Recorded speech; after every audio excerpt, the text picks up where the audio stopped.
여러분 안녕하십니까? 오늘 하루 집중호우는 없었지만 피해는 또 이어졌습니다. 한편 어제 물바다로 변했던 대구 동촌 유원지는 피해가 심각해 복구가 쉽지 않은 가운데 제방축조공사는 아직 설계조차 끝내지 못한 것으로 드러났습니다. 이종훈 기자의 보도입니다. 칼로 도려낸 것처럼 제방 일부가 흔적도 없이 사라졌습니다. V자 형태로 무너진 제방을 따라 쏟아진 물은 순식간에 아래쪽 농경지를 휩쓸었습니다.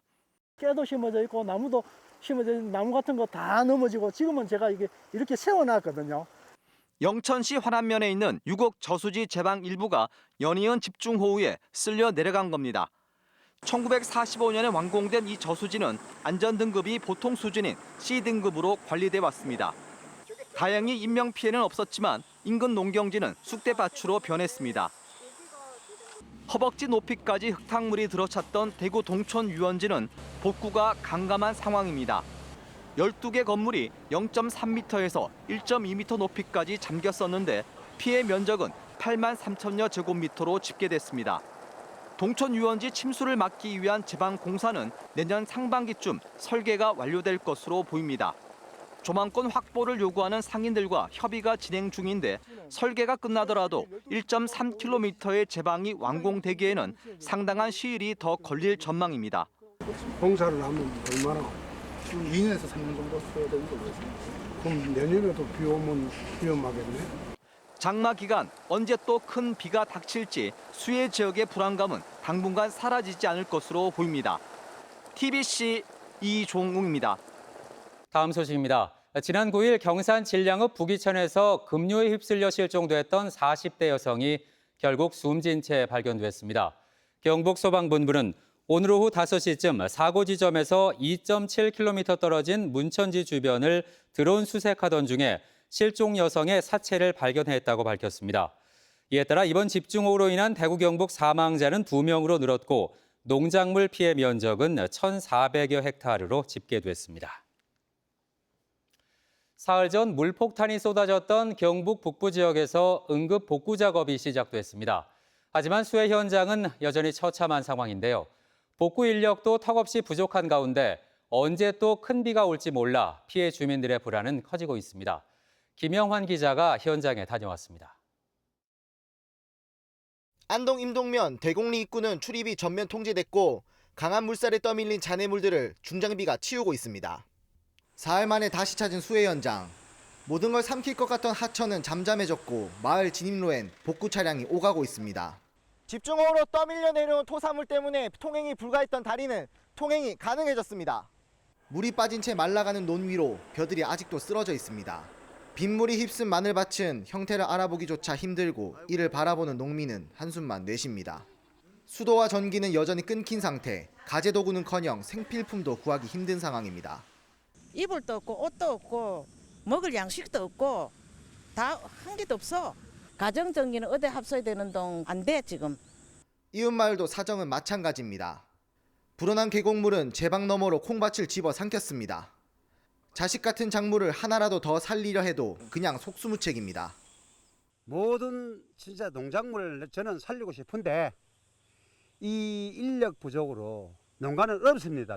행정에서 모든 지원을 해가지고 농민을 잘 짓도록 해주세요. 비가 그친 사이 긴급 복구가 진행되고 있지만 피해 주민들의 일상 회복은 아직도 요원합니다. 언제 다시 큰 비가 닥칠지 주민들의 불안과 한숨이 깊어지고 있습니다. TBC 김영환입니다. 경주 토함산 일대 산사태가 심각하다는 2달 전 환경단체 발표 이후 당국이 응급복구에 나섰습니다. 최근 집중호우에 다행히 추가 산사태나 수해는 없었지만 전문가들은 경주 지역의 지진이 잦고 지질적으로도 산사태나 땅 밀림에 취약하다며 특별 관리가 필요하다고 주장하고 있습니다. 양병훈 기자의 보도입니다. 토함산 일대도 이번 호우로 하천을 따라 흙과 돌들이 떠내려왔습니다. 하지만 사방댐이 위에서 내려오는 토석을 차단해 아래 지역 수해를 막았습니다. 하천 옆에도 큰 돌들로 옹벽을 쌓아 산에서 밀려온 토사 더미를 멈추게 했습니다. 지난 5월 환경단체인 녹색연합이 정상부에 산사태가 났다고 밝힌 뒤 사방댐과 하천을 정비하고 물길폭도 넓히는 긴급 조치를 한 덕분입니다. 경주시는 지금까지 토암산에서 산사태를 관한 24곳 가운데 수해가 우려되는 하천과 계곡 등 8곳에 대해 응급복구를 마쳤습니다. 경주도 사흘 동안 지역별로 80mm에서 230mm까지 비가 내렸지만 아직 추가 산사태나 수해가 난 곳은 없습니다. 경주시는 앞으로 사방댐을 비롯한 수해 방지 시설을 늘리기로 했습니다. 수해 발생지나 그리고 하류부 인명피해 우려 지역 부분에 대해서는 철저한 관리를 통해서 인명피해가 발생하지 않도록 최선의 노력을 다하도록 하겠습니다. 문제는 토암산 이외에도 산사태가 났거나 날 가능성이 큰 곳이 경주에 많다는 겁니다. 지난 5일 환경부와 산림청 등 정부 관계부처는 하물산과 무장산 정상부에서도 산사태 피해지 49곳을 확인하고 복구에 나서겠다고 밝혔습니다. 전문가들은 경주에는 지진이 잦고 지질 구조상 산사태와 땅밀림에 취약해 특별 관리를 해야 한다고 주장합니다. 산 자락마다 주민들 거주지가 다 있기 때문에 인명피해가 나지 않도록 대피 체계는 물론이고 최근에 경상북도가 강조했던 과도하고 철저하게 대비하는 그래서 특별 관리 구역으로 지정해서 꾸준하고 지속적으로 녹색연합은 정부 기관이나 자치단체별로 관리를 하는 바람에 산지형 재난 대처가 잘 안 된다며 관련 제도도 개선해야 한다고 목소리를 높이고 있습니다. TBC 양병훈입니다. 많은 비로 폐수 처리 중개 펌프장이 역류한 것과 관련해 경산시가 뒤늦게 대책 마련에 나섰습니다. 경산시는 하양읍 경산지식산업지구에서 유입되는 오폐수가 빗물 등과 섞여 7km 떨어진 중개 펌프장으로 흘러드는 과정에서 역류한 것으로 보고 맨홀과 관로를 점검 중이라고 밝혔습니다. 또 중개 펌프장 시설도 보완할 계획이지만 지식산업지구에서 폐수 처리장까지의 오폐수 관로가 17km에 달해 집중호우에 대비한 오폐수 처리가 구조적으로 취약하다는 지적이 일고 있습니다. 9년 전 문자 한 통으로 집단 해고됐던 구미 아사히글라스 하청업체 노동자들이 현장으로 돌아가게 됐습니다. 대법원은 아사히글라스 측이 이들을 직접 고용해야 한다고 판결했습니다. 박가영 기자입니다. 구미 아사히글라스 하청업체 소속 노동자 178명이 노동조합을 설립한 건 지난 2015년. 하지만 한 달 만에 전원 해고됐습니다. 회사의 해고 통보는 문자 메시지 한 통이 전부였습니다. 9년이 지났지만 조합원들은 여전히 농성장을 지키고 있습니다. 부당 해고를 규탄하는 빛바랜 현수막이 여기저기 걸려 있고 농성장 안에는 해고 노동자들의 이름이 빼곡합니다. 조합원들이 지내던 공간입니다. 이렇게 낡은 가구와 침구류들이 이들의 긴 싸움을 짐작케 합니다. 남은 조합원은 22명. 오랜 기다림 끝에 이들은 다시 일터로 돌아갈 수 있게 됐습니다. 노조가 원청업체를 상대로 낸 근로자 지위 확인 소송에서 대법원이 노조의 손을 들어준 겁니다. 바람 불 때는 헐떡헐떡 날아가면서 이런 식으로 해가 또 새로 보수공사하고 이런 식으로 해왔죠. 초창기 때가 많이 힘들었죠. 왜 될지 모르니까 저도 조망심도 있었고 그래서 지금 결과가 좋게 나니까 지금 기분 좋습니다. 최대 쟁점은 해고 노동자들의 하청업체 파견 근로자 여부였는데 재판부는 파견 근로자 지위를 인정해 원청인 화인테크노, 즉 아사히글라스의 한국 자회사가 노동자들을 직접 고용해야 한다 판결한 원심을 확정했습니다.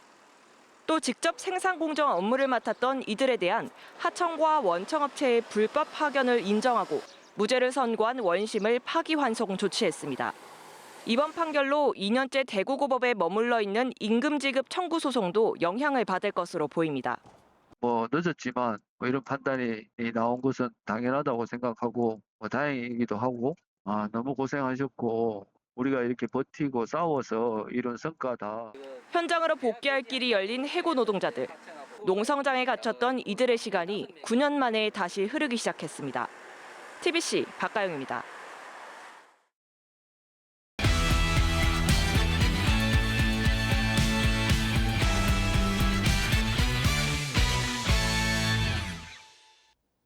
배종찬의 정치로 순서입니다.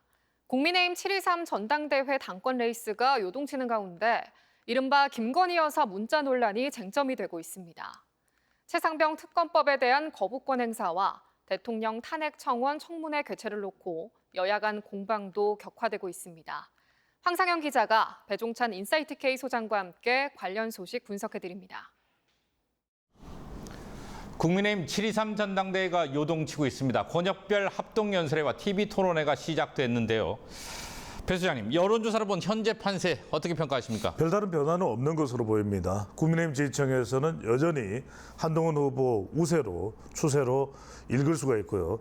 그리고 특별히 이 전환점이 될 수 있는 변수, 브레이킹 포인트가 나오지 않고 있는데 중요한 것은 이제 당원들의 당심입니다. 이들 당원들의 표심은 좀 더 지켜보기는 해야 될 것으로 보입니다. 계속해서 방금 말씀하셨는데 이른바 김건희 여사의 문자 논란이 쟁점이 되고 있습니다. 이런 논란이 어느 후보에게 유리하게 작용할 것으로 보세요? 어느 후보에게도 특별히 유리할 건 없어 보입니다. 왜냐하면 복잡합니다. 이것이 또 이제 진중권 교수까지도 참전하는 양상이고요. 또 이런저런 또 찬반 의견이 나오고 있고 복잡성이죠. 또 전의성인데 이것을 또 표로 가져갈 수 있는 원희룡 후보나 나경원 후보 또 윤석열 후보가 당사자라면 한동훈 후보의 반대표를 가져갈 수 있는데 그런 건 또 아니거든요. 최상병 특검법 얘기를 좀 해보죠. 윤석열 대통령이 제2호권 그러니까 거부권을 행사했습니다. 일단 예상했던 수준이긴 한데 재표결 결과는 어떻게 전망하세요? 부결될 것으로 보입니다. 그렇게밖에 볼 수 없는 것이 아직 윤석열 대통령이 임기가 3년여 남아있는데 그렇게 되는 경우 대통령의 국정 운영이 붕괴될 수도 있는 것이고요. 또 지지층 내부 또 당 내부가 균열을 빚을 수도 있는 것이고 지금 22대 국회 초반이기 때문에 똘똘 뭉칠 수밖에 없는 것이고 결과적으로는 부결될 것으로 보입니다. 자, 국회 법사위에서 윤석열 대통령 탄핵에 대한 국민청원에 대한 청문회 계획서를 야당 단독으로 강행 처리했고 여권은 반발하고 있습니다. 어떻게 보세요, 이 부분은? 예상했던 일이죠. 정치 쟁점하는 거죠. 말 그대로 윤석열 대통령 탄핵을 주도하면서 민주당에서 야권에서 또 정치 쟁점화를 하는 것이고 이것이 또 이재명 전 대표의 또 당대표 연임 가능성이 높은데 또 이것이 이제 방탄하고도 맞대결되는 성격이거든요. 이재명 전 민주당 대표가 당대표 연임 도전을 공식화했습니다. 이제 김두관 전 의원과 김지수 한반도 미래경제포럼 대표가 3파전을 벌이게 됐는데 자, 이 선거도 어대명으로 간다고 봐야 하나요? 어대명이 아니라 확대명이죠. 확실히 확고하게 대표는 이재명, 일극체제죠. 그것이 더 가소화된다. 지지층들은 더 이재명 전 대표 중심으로 수렴되고 있다. 그렇게 볼 수 있는 것이고 이른바 이제 구색 맞추기가 아니냐라고 하는 지적을 받고 있는 것이고요. 네, 오늘 여기까지 듣겠습니다. 고맙습니다. 5연패로 전반기를 마무리한 삼성 라이온즈가 후반기 첫 경기에서 15대 6으로 대승하며 분위기 반전과 함께 2위로 올라섰습니다. 최근 좋은 피칭을 보여주는 코너를 선발로 올려 연승에 도전하고 있는데요. 라팡 연결해 현재 상황 알아보겠습니다. 김대진 캐스터. 네, 여기는 삼성 라이온즈와 NC 다이노스의 올 시즌 11번째 맞대결이 펼쳐지고 있는 대구 삼성 라이온즈 파크입니다. 지금 6회 말 삼성 공격이 막 끝이 났는데요. 6대 4로 삼성 라이온즈가 2점 차로 앞서고 있는 상황입니다. 전반기를 5연패로 마무리한 삼성은 후반기 첫 경기에서 NC를 상대로 15대 6으로 승리하면서 연패 탈출과 함께 2위로 올라섰는데요. 연승에 도전하는 삼성은 최근 안정감 있는 피칭을 선보이고 있는 코너 시볼드를 선발로 올렸고 NC는 신민혁 선수가 선발로 올라왔습니다. 오늘 경기에서 선취점은 삼성이 뽑았습니다. 초반은 투수전 양상으로 흘러갔지만 3회 말 이재현의 선제 3런 홈런에 이어서 구자욱과 강민호의 3타자 연속 홈런, 백투백투백 홈런이 터지면서 5대 0으로 앞서갔습니다. NC도 4회 초 2사 후 맷 데이비슨과 권희동의 백투백 홈런으로 5대 2가 됐지만 4회 말 유지혁 선수의 달아나는 솔로 홈런으로 삼성이 6대 2로 리드했습니다. 편안한 경기를 예상했지만 5회 초 2사 후에 박민호에게 투런 홈런을 허용한 이 코너 시볼드 좀 아쉬운 장면이 나오면서 순식간에 6대 4 2점 차로 점수가 좁혀졌는데요. 이후에 달아나지 못하고 있는 삼성 라이온즈 연승에 도전하고 있습니다. 오늘 경기를 마치면 원정 6연전을 떠나게 되는데 기분 좋은 승리와 함께 원정 6연전 길에 올라서길 기대해 보겠습니다. 이후에 자세한 경기 상황은 TBS 드림 FM 99.3MHz 라디오 중계와 유튜브 TBS 뉴스 채널에서 보이는 라디오를 통해서 끝까지 함께 하실 수 있습니다. 지금까지 대구 삼성 라이온즈 파크에서 김대진이었습니다. 기후 변화 등의 영향으로 경북의 소하천 피해 규모가 늘고 있는 것으로 나타났습니다. 더불어민주당 한병도 의원이 행정안전부로부터 받은 자료를 보면 경북 지역 소하천 피해액은 재작년 29억여 원에서 지난해는 446억 원으로 15배가량 늘었습니다. 이는 최근 5년간 피해 규모로는 가장 많은 수준이며 지난해 말 기준 경북 지역 소하천 정비율은 51.3%입니다. 조국 혁신당 차교근 대구시당 위원장은 논평을 통해 기록적인 폭우로 인명피해가 발생한 어제 홍준표 대구시장이 신천 물놀이장 개장식에 참석해 또다시 재난 대비에 소홀한 행태를 보였다고 지적했습니다. 차 위원장은 지난해 수해골프 논란 같은 부적절한 처신이 반복되지 않도록 홍 시장이 시민 안전을 1분 1초라도 더 챙겨야 한다고 주장했습니다. 대구 환경운동연합을 비롯한 지역 5개 환경단체는 기자회견을 열고 대구시의 군위 첨단 산업단지 내 소형 모듈 원자로 SMR 건설 추진 계획을 철회할 것을 촉구했습니다. 이들 단체는 아직 설계 단계인 SMR은 실증화가 이루어지지 않았고 안전에 관한 데이터도 전무해 안전성과 환경 문제의 우려가 크다고 주장했습니다.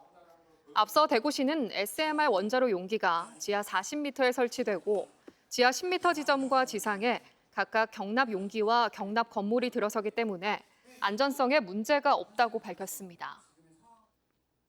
18살 나이로 6.25 한국전쟁에 참전했다 전사한 고 강한찬 일병이 74년 만에 가족의 품으로 돌아왔습니다.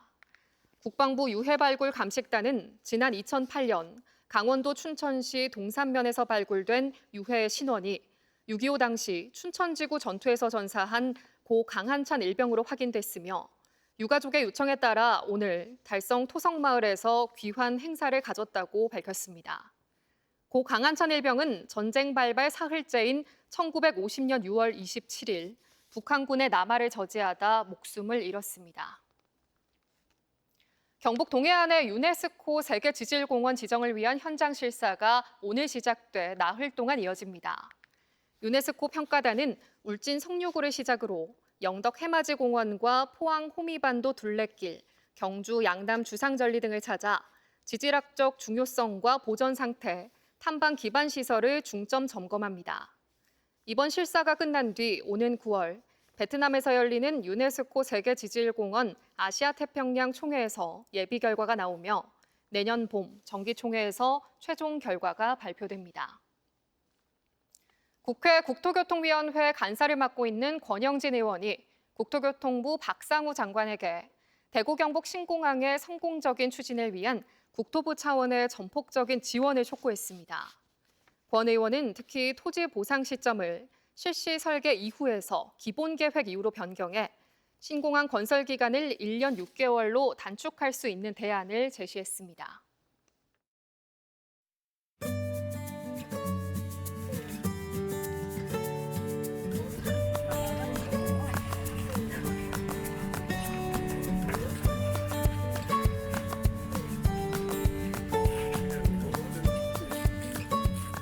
입과 인맥 사이에 나오는 거 여기 부초거든요. 예예. 그게 그 포도 운잎이 맺었는 양분을 뺏어 먹는 거라. 예예. 그러니까 제거를 해줘야 돼. 예예.